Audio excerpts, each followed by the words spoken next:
Hey guys, this is Shannon, and today I'm doing a voiceover because you will be watching me make my hot chocolate recipe. There are no exact measurements, and so I'm going to be talking you through it. Except for the whipped cream, there are exact measurements, and so you start with 1 cup of heavy whipping cream in a bowl. Whatever kind of bowl you're going to use, plan accordingly because you will need a mixer of some sort, either a hand mixer or a stand mixer.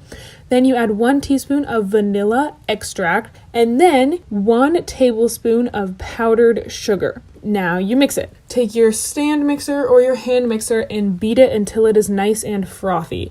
Now this took me honestly about 10 minutes because we only bought whipping cream. We couldn't find heavy whipping cream, and so it took twice as long. But if you have heavy whipping cream or normal whipping cream, just keep beating. I thought it wasn't going to become whipped cream in the end, but it did. If you just keep beating, eventually it will become nice and frothy and you will have whipped cream.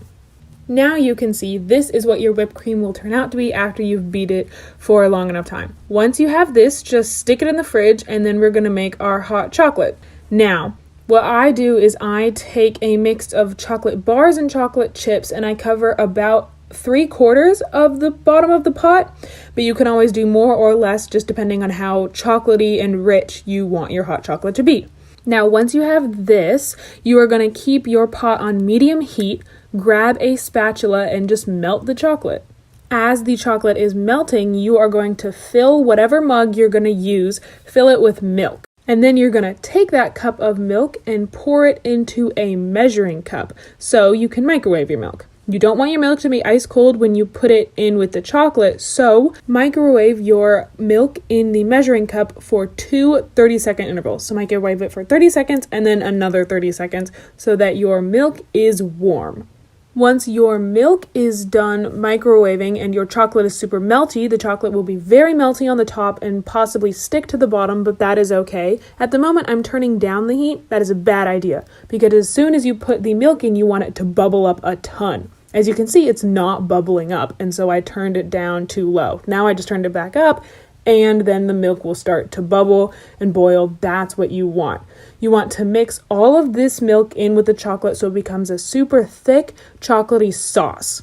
I just poured the equivalent to about a few tablespoons into the chocolate and then you just mix it with the spatula until it all melts. Once you have all of that milk that you just poured mixed in with the chocolate, then add a few more tablespoons and do the same thing. Mix it all until it is fully incorporated with the chocolate and you still have a thick chocolatey sauce. Once the milk that you just poured in is fully incorporated, then dump all the rest of the milk in. Mix the milk with the chocolate until it looks like hot chocolate.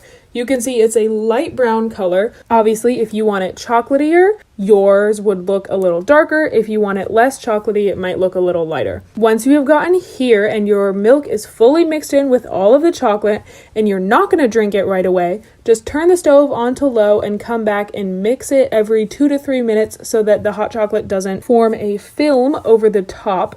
If you're going to drink it right away, take that mug that you poured your milk into originally, and that is what you're going to pour this hot chocolate back into, so you know that you have exactly the right amount. Take a strainer when you pour the hot chocolate into the mug because there are still, no matter what, there will still be a few chocolatey lumps at the bottom. But hey, that's fine because it is literally just melted chocolate, so just eat it. Tastes great. It is just melted chocolate. You can literally eat it. Once you have all your hot chocolate in the mug, then go back and grab that whipped cream from the fridge that we made earlier and put a dollop on top. That is basically it. This is super thick, super rich and creamy hot chocolate. It is so good if you really want a decadent hot chocolate treat. City sidewalks, busy sidewalks, dressed in holiday stuff. In the air there's a feeling of Christmas. Children laughing, people passing, eating small